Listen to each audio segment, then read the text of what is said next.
Hi guys, this is Dipti here. Welcome back to the channel. And today we'll be discussing about efficiently using GFG for your DSA preparation. तो जब भी हम DSA preparation की बात करते हैं तो Geek for Geeks सबसे पहले आते हैं और ये हमें पता चलता है किसी फ्रेंड से, किसी सीनियर से या फिर कोई फैमिली मेंबर से या फिर कोई यूट्यूबर से। और जो हमें नहीं पता है वो है कैसे हमें Geek for Geeks में स्टार्ट करना चाहिए, कौन से ऐसे फीचर्स है जो हमें यूज करना चाहिए to get the most out of it. So let's get started.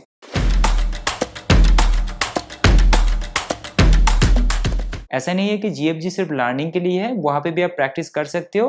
वैसे लर्निंग के लिए जीएफजी बेस्ट है। तो कैसे हम गीक फॉर गीक से डीएसए के कॉन्सेप्ट्स लर्न कर सकते हैं, प्रैक्टिस कर सकते हैं, इंटरव्यू प्रिपरेशन पढ़ सकते हैं, तो ये सब सारे हम डिस्कस करेंगे। तो चलिए मैं आपको दिखाता हूँ कि कैसे गीक फॉर गीक्स को यूज करना चाहिए। तो पहले तो आपको जीएफजी का जो मेन पेज है, होम पेज, वो खोलना चाहिए। मैंने ऑलरेडी उसको खोल के रखा है और उसके बाद आप यहाँ पे जाके क्लिक करके साइन इन कर सकते हो। मैंने ऑलरेडी साइन इन करके रखा है।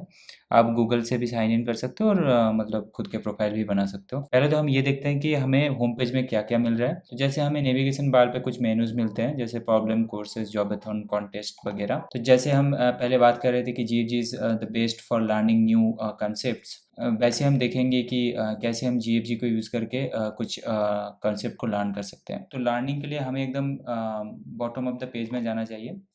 यहाँ पे आपको लर्न करके एक चीज़ दिख रहा है और उसके नीचे आ रहा है algorithm, data structure, languages, CS subjects, video tutorials वगैरह वगैरह। तो जैसे आपको डेटा स्ट्रक्चर सीखना है तो डेटा स्ट्रक्चर को आप न्यू टैब में खोल दो, जैसे मैंने यहाँ पे खोल के रखा है।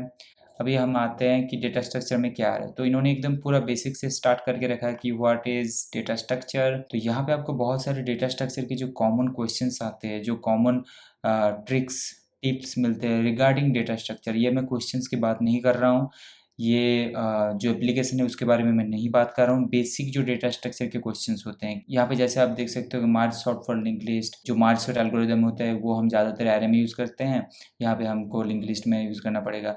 वैसे ये सारे चीज़ें बेसिक्स होते हैं। जैसे हम कोई भी एक प्रॉब्लम को अगर खोल लेते हैं यहाँ पे, तो उसको कैसे हमें करना चाहिए, कैसे हमें रीड करना चाहिए, वो भी मैं बताने वाला हूँ। जैसे मार्ज टू सॉर्टेड लिंक लिस्ट, इस पर हम जाते हैं।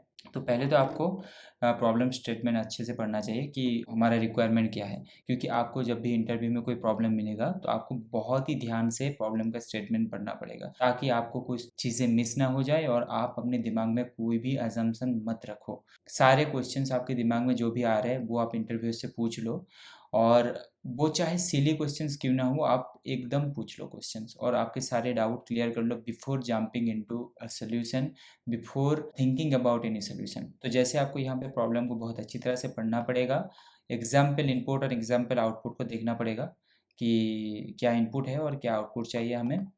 फिर आपको थोड़ा दिमाग में सोचना पड़ेगा कि हम इसको कैसे करते हैं। जैसे मैंने अपने पिछले वीडियो पे बताया था कि आपको प्रॉब्लम को विजुअलाइज करना है, प्रॉब्लम के सोल्यूशन को विजुअलाइज करना है, वैसे आपको सोचना चाहिए ब्रूट फोर्स के बारे में कि आप इसका इमीडिएट सोल्यूशन आपके दिमाग में क्या आ रहा है। तो पहले तो आपको वो देखना चाहिए। किसी भी अप्रोच, किसी भी डिस्कस, कोई भी टैब को आपको क्लिक नहीं करना है। पहले तो आप एक दो बार प्रॉब्लम स्टेटमेंट को देख लो कि आप कोई मिस कर रहे हो कि नहीं, आपका कोई डाउट है कि नहीं। फिर आप यहाँ पे जाओ, जो ब्रूट फोर्स आपके दिमाग में आया था उसको पहले तो आप इम्प्लीमेंट करो, उसके बाद इस ब्रूट फोर्स को देखो और आपका जो भी प्रेफरेबल लैंग्वेज है उसके ऊपर आपको इम्प्लीमेंट करना है। फिर आप देखो कि यहाँ पे जो ब्रूट फोर्स अप्रोच दिया हुआ है वो आपके ब्रूट फोर्स अप्रोच से मिलता है कि नहीं। अगर नहीं मिलता है तो आपके लिए एक नया लर्निंग है, और फिर आपको देखना है कि इसका टाइम एंड स्पेस कॉम्प्लेक्सिटी क्या है। तो यहाँ पे आपको टाइम एंड स्पेस कॉम्प्लेक्सिटी दिख रहा है। तो अभी आपको सोचना पड़ेगा, जो टाइम एंड स्पेस कॉम्प्लेक्सिटी यहाँ पे लिखा हुआ है,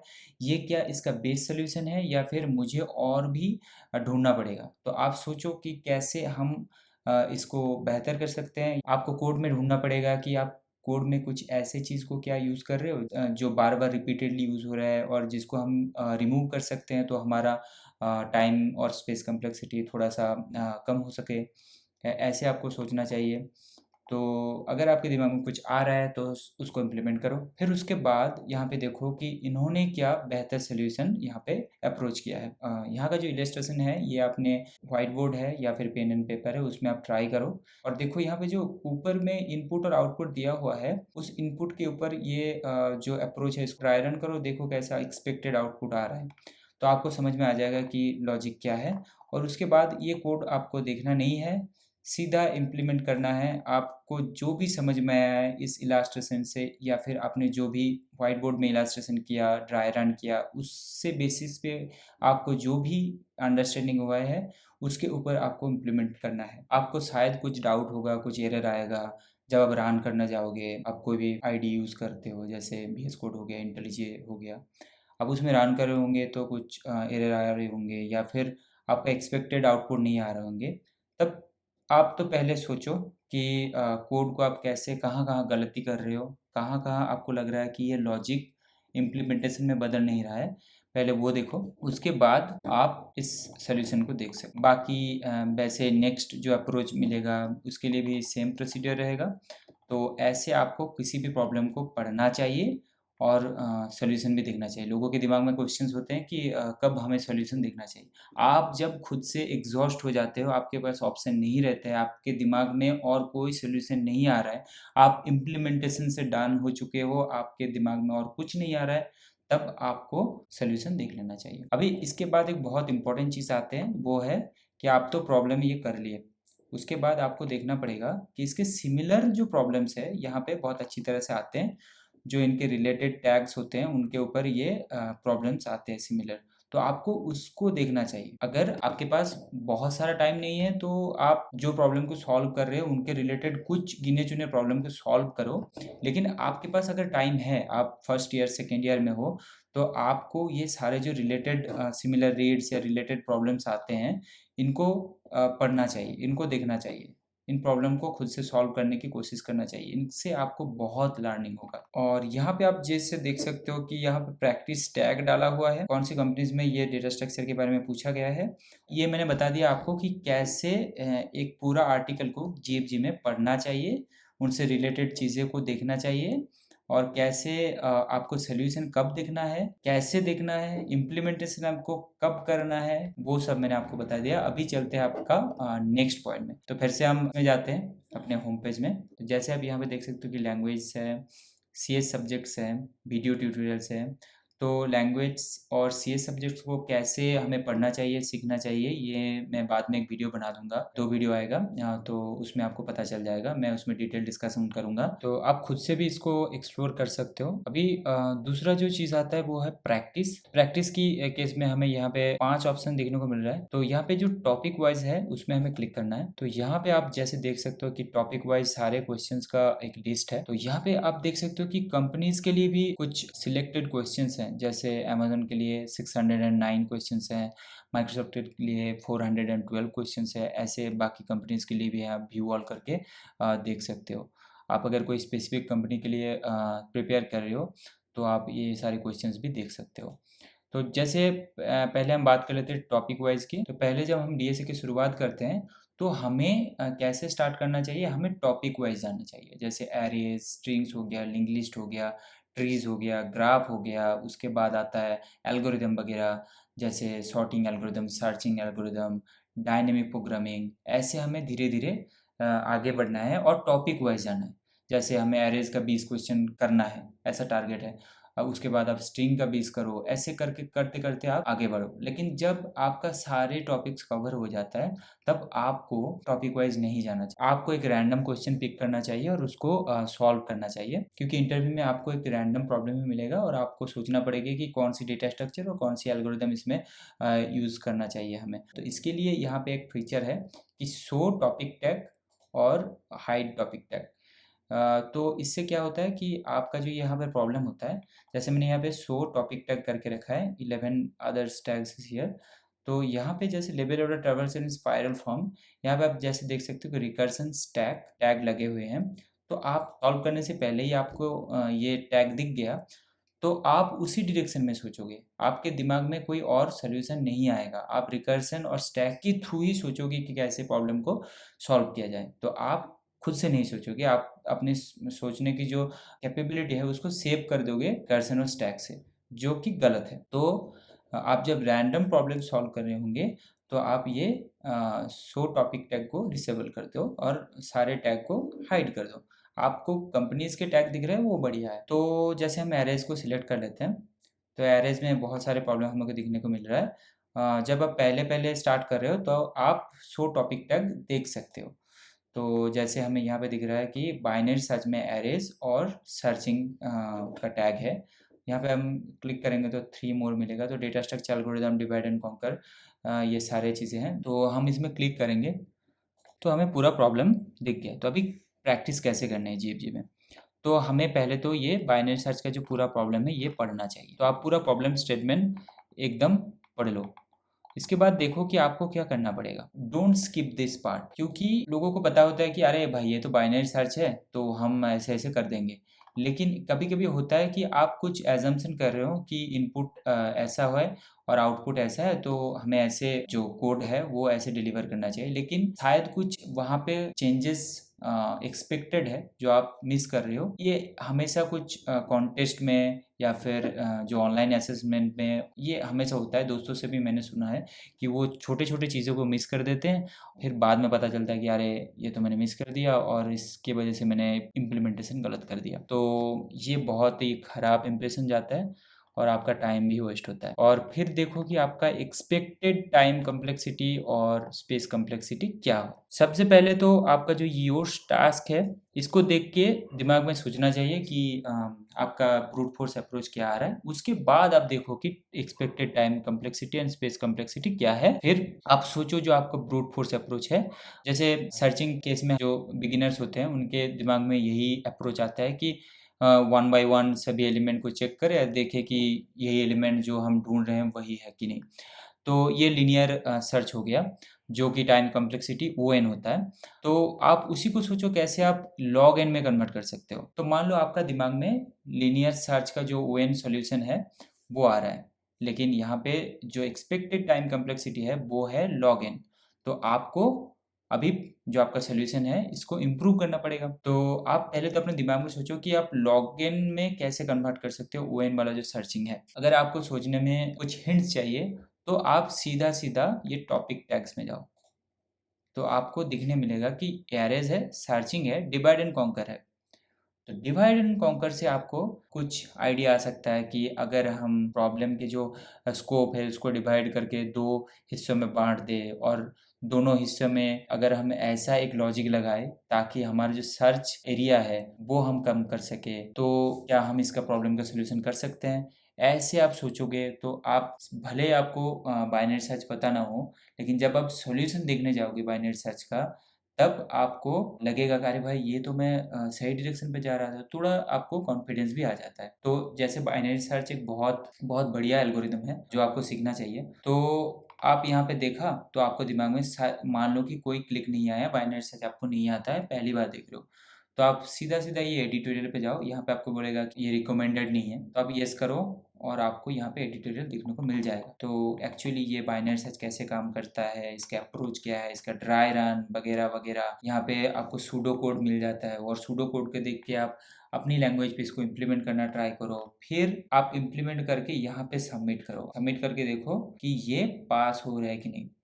तो सबमिट करने से पहले आप यहाँ पे कंपाइल एंड रन कर सकते हो। कस्टम इनपुट देखिए आपके दिमाग में कोई जैसे यहाँ पे कस्टम इनपुट है, या फिर आप खुद से कुछ टेस्ट केस बनाएं, वो यहाँ पे डाल के देखो जो आपका एक्सपेक्टेड आउटपुट है वो रन करके ऐसे ही बन रहा है कि नहीं। उसके बाद अगर देख रहे हो कि 2-3 टेस्ट केस पास हो रहे हैं आपके, तो आप सीधा सीधा उसको सबमिट करो और देखो कि कितना परसेंट हो रहा है। ओके, और उसके बाद आपका यहाँ पे ख़त्म नहीं होता है लर्निंग, आप सबमिशन पे जाओ। ये क्या होता है, ये सबमिशन ये जैसे देख रहे हो कि इस क्वेश्चन के लिए, पर्टिकुलर क्वेश्चन के लिए मैंने कोई सबमिशन नहीं डाला है, तो आपको क्या करना है कि ऑल सबमिशन में जाना है। जैसे मान लो कि आपको सोल्यूशन नहीं आया, ठीक है, लेकिन फिर भी आप जानना चाहते हो कि कैसे इसका इम्प्लीमेंटेशन किया जा सकता है, कैसे C++, जावा या फिर कोई दूसरी लैंग्वेज में सोल्यूशन दूसरे लोगों ने करके रखा है वो देखना है। तो आप यहाँ पे लैंग्वेज सिलेक्ट करो, जैसे जावा में देखना है। जैसे देखोगे आप करेक्ट करेक्ट करेक्ट, जो रॉन्ग है वो नहीं देखना चाहिए वैसे। जो करेक्ट वाला सोल्यूशन है वो आप यहाँ पे व्यू करके कोड को देख सकते हो, ठीक है। तो उसके बाद आप फिर से यहाँ पे ट्राई करो खुद से कि आप उस सॉल्यूशन को यहाँ पे बिल्ड करने को कोशिश करो, देखो कि हो रहा है कि नहीं। उसके बाद आता है कमेंट्स, ये बहुत इंपॉर्टेंट होता है। ये कमेंट में क्या होता है, लोगों को बाइनरी सर्च सच में पता है, लेकिन आपको यहाँ पे तरह तरह की सोल्यूशन मिलेंगे जो बाइनरी सर्च को यूज़ कर रहा है लेकिन दूसरे तरीके से। अलग अलग तरीके से। तो आपका जो दिमाग के सोचने का जो कैपेबिलिटी है ना, ये चीज़ों को देखने से बहुत ज़्यादा बढ़ जाता है, क्योंकि आपको बहुत सारे ऑप्शंस के बारे में पता चलता है कि एक ही बाइनरी सर्च एल्गोरिदम को हम कैसे तरह-तरह तरीके से कर सकते हो। ये कमेंट सेक्शन बहुत इम्पोर्टेंट होता है। वैसे कमेंट्स में बहुत फालतू कमेंट्स भी होते हैं, आपको वो सारे इग्नोर करना है और आगे बढ़ना है। तो ये हो गया प्रॉब्लम को प्रैक्टिस करने का स्टेप बाय स्टेप गाइड होता है, वो मैंने बता दिया आपको। अगर आपको प्रॉब्लम का लिस्ट चाहिए किसी भी पर्टिकुलर कंपनीज़ का, तो आपको यहाँ से मिल जाता है। जैसे माइक्रोसॉफ्ट के लिए 412 है, एडोबी के लिए वैसे आप सारे कंपनीज़ के लिए ऐसे यहाँ पे व्यू कर सकते हो। उसके बाद आता है क्यूरेटेड लिस्ट। यहाँ पे आपको एचडी सीट मिल जाता है कि कौन सी रिकमेंडेड प्रॉब्लम्स है जो आपको सॉल्व करना चाहिए, वो टॉपिक वाइज आपको यहाँ पे मिल जाता है। बहुत सारे दूसरे क्यूरेटेड लिस्ट भी है, टॉप 50 एरे प्रॉब्लम्स है, टॉप 50 ट्री प्रॉब्लम्स है, ऐसे आपको व्यू ऑल करेंगे तो सारे मिल जाएंगे। तो आप यहाँ से कुछ रिकमेंडेशन लेके शुरू कर सकते हो। तो अभी मैं यहाँ पे होम पेज पे वापस आया हूँ। यहाँ पे एक नेक्स्ट चीज़ मैं आपको बताने वाला हूँ, वो है कंट्रीब्यूट। तो ये राइट एन आर्टिकल क्या होता है, आप गिग फॉर गिग्स को कोई आर्टिकल कंट्रीब्यूट कर सकते हो। आपका दिमाग में अगर कोई नया प्रॉब्लम स्टेटमेंट आ रहा है, जो आप तरह तरह के एल्गोरिदम या डेटा स्ट्रक्चर को लर्न करने के बाद आपके दिमाग में कोई नया प्रॉब्लम स्टेटमेंट आ रहा है, जो आप चाहते हो कि दूसरे इस प्रॉब्लम को सोल्यूशन करके कुछ दूसरे का हेल्प हो सकता है, तो आप यहाँ पे राइट एन आर्टिकल करके कंट्रीब्यूट कर सकते हो। बहुत ज़्यादा अगर कंट्रीब्यूट करते हो तो आपको कुछ पैसे भी मिलते हैं। तो मैंने भी कुछ डीएसए कंटेंट कंट्रीब्यूट किया था वो गिग फॉर गिग्स, जो आपको मिल जाएगा मेरी एलियास से। अगर आप सर्च करोगे यहाँ पे सर्च बार पे, मैं अपना एलियास डाल दूंगा डिस्क्रिप्शन में, वीडियो की डिस्क्रिप्शन में, तो आप देख सकते हो कि कैसे मैंने लिखा था और दूसरे भी कैसे लिखते हैं, वो भी आपको गिग फॉर गिग्स से मिल जाता है। तो इससे क्या होता है, आपका जो रेज्यूमे है वो थोड़ा सा रीच होता है कि आप दूसरे जो वेबसाइट है जहाँ पे लर्निंग का प्लेटफॉर्म होता है, वहाँ पे आप कुछ कंटेंट आर्टिकल कंट्रीब्यूट किए हो। और ये अच्छी चीज़ होता है, ये अच्छा भी लगता है जो इंटरव्यू होता है कि ये खुद का प्रिपरेशन करने के साथ साथ लोगों के बारे में सोच रहा है और कंट्रीब्यूट भी कर रहा है। और अगर आपको ज़्यादा करना हो तो आपको पैसे भी मिलते हैं। वैसे ही आप right interview experience, internship experience और वीडियो सेक्शन में आप अपना वीडियो कंटेंट क्रिएट करके गिग फॉर गिग को कंट्रीब्यूट कर सकते हो। ये आपके ऊपर है। इसके बाद जो लास्ट और मोस्ट इंपॉर्टेंट थिंग आपको मैं बताने वाला हूँ गिग फॉर गिग्स रिलेटेड, वो है reading interview experience from gig for gigs. तो इसके लिए आपको गूगल में आना है। उसके बाद आपका जो ड्रीम कंपनी है उसके नाम लिखो और सफिक्स में डालो इंटरव्यू एक्सपीरियंस GFG एंड उसके बाद GFG।